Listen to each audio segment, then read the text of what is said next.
네, 안녕하십니까. 네, 안녕하십니까. 비가 오늘, 그치더니 아주 폭염이 난리입니다, 난리. 덥습니다. 이번 주 촬영일 기준으로 하면 또 태풍이 올라와가지고 주말에쯤에 아주 그 역대급 또 폭염이 또 시작되는 얘기가 있습니다. 여름이니까 또 그러려니 하고 이렇게 찾고 넘어가겠습니다. 자, 오늘은 또 2탄. 책 얘기 2탄. 책 이야기. 저번에 굉장히 초예측 부의 미래. 그렇죠. 부의 미래.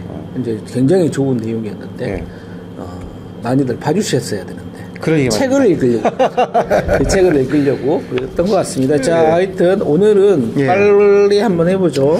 오늘 책은 보시는 바와 같이 책문이라는 책을 들고 나왔습니다. 책문 여기 아시는 분들은 아시겠지만 이게 사실은 이제 묻는다는 거죠. 그렇죠. 정책을 묻는다. 채찍하는 질문. 한마디로 말하면 과거 시험 문제일 수도 있고 시제일 수도 있고 마지막에 이제 임금이 질문을 해서 이거를 아주 이거는 정말 학식이 풍부하고 경험이 풍부해야지만이 할 수 있는 어떻게 보면 이제 논술 같은 거죠. 그렇죠. 쭉 왕이 내린 질문에 대해서 과거의 역사 사례 들으면서 내 생각은 이렇다 이렇게 해야 된다. 내가 지금 이것을 저도 예전에 다른 버전으로 좀 읽어봤습니다. 책문이 여러 가지 버전이 있으니까 읽어봤습니다만 그래서 어렸을 때부터 그렇게 사서오경을 달달달 외우고 왜냐하면 이거에 답을 하려면 머릿속에 그게 다 들어가 있어요. 그럼요. 그러지 않고서는 답을 할 수가 없다. 그러니까 역사부터 시작을 해서 주로 이제 나라를 운영하고 경영하는데 필요한 리더십, 지도자의 자질 또는 어떤 법, 규정을 만들어야지 백성들이 편안하고 나라가 부국강병을 갈 수 있느냐 이러한 질문들에 대한 답을 듣는 과정이죠. 요게 아마 이제 이 부분이 우리가 요약을 하더라도 굉장히 많은 챕터가 있어서 오늘 우리가 짧은 시간 내는 다룰 수 없을 것 같고 이게 한 2편으로 지금 나올 것 같은데요.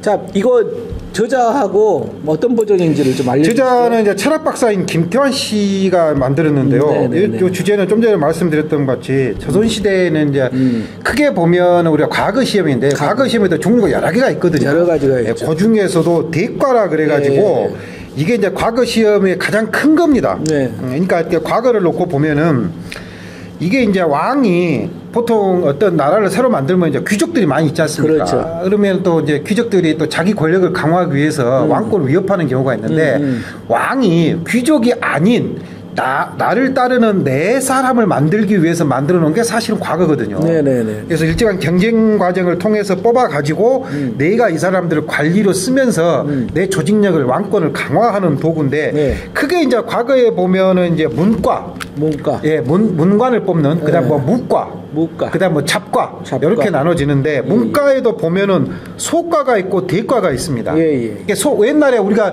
역사나 이런 거 보면 김생원, 나진사 이러지 않습니까? 진사생원 같은 경우가 뭐냐면은 소과.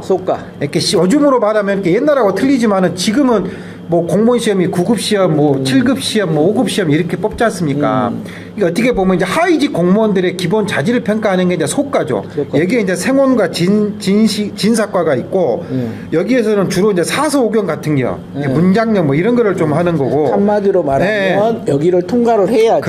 그 다음 단계의 시험을 볼 수 있는 능력이 있다고 인정을 해주는 그래서 거죠. 여기서 이제 급제를 하고 나면은 성균관으로 입학을 하거나 아니면은 이제 하급 관리를 하거나 또는 관직에 나가지 않고 그냥 낙향에서 하는 사람들은 예의상 먼진사 김진사 댁에 딸이 있었네 어쩌고 이런 것처럼 이렇게 하는 거고 하지만 그 사람들이 그 유지죠. 그 다음에 하는 사람들이 이제 대과죠. 대과.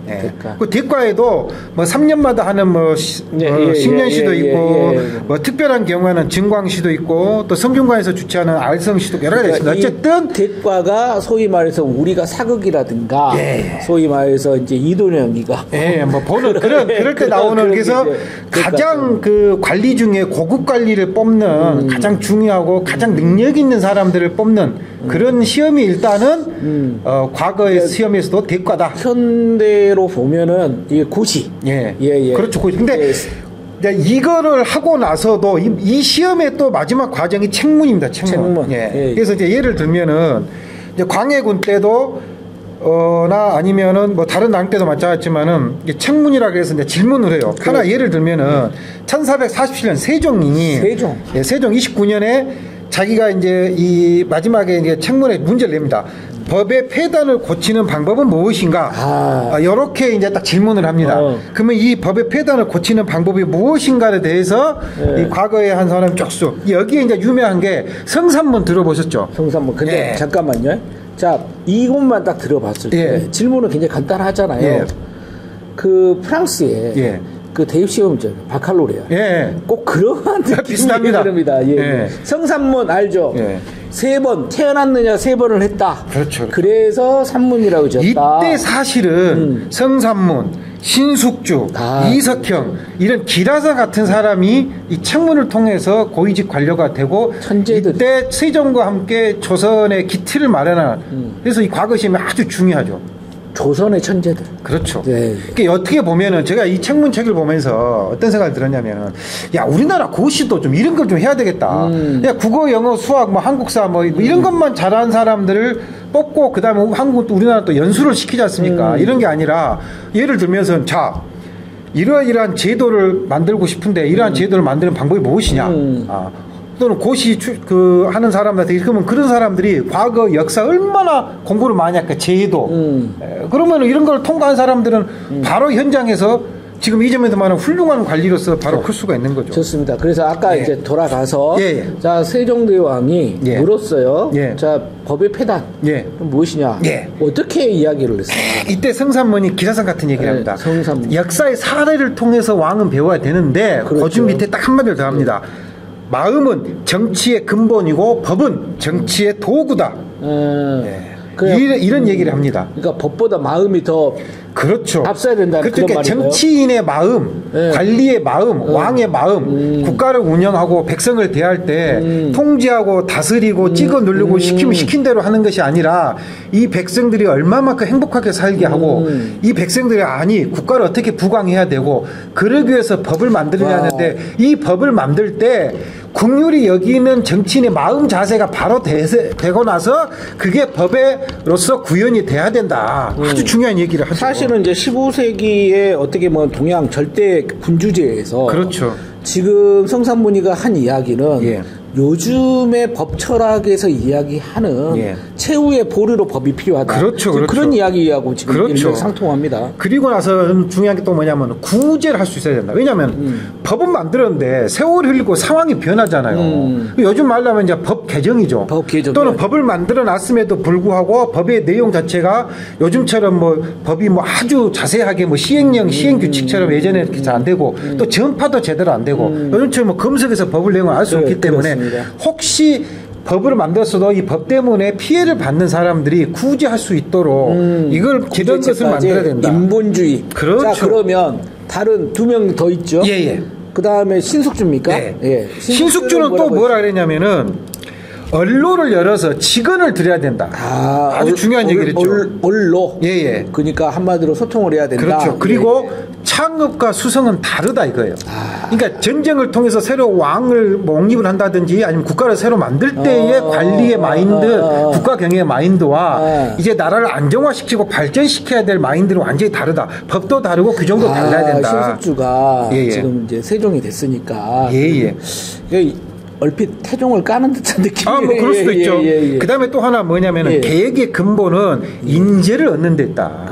그렇죠. 새롭게 나라를 만들어서 왕권을 강화하든 국가를 부강하기 위해서는 기존의 인재하고 여기서 참가수죠. 기존의 전쟁을 통해서 했던 사람들은 그 마인드를 갖고 있는데 이제 수성 나라를 새롭게 운영해 가야 될 때는 거기에 맞는 인재를 다시 뽑아가지고 당연하죠. 그 사람들한테 일을 맡겨야 된다. 알겠습니다. 이런 중요한 얘기를 합니다.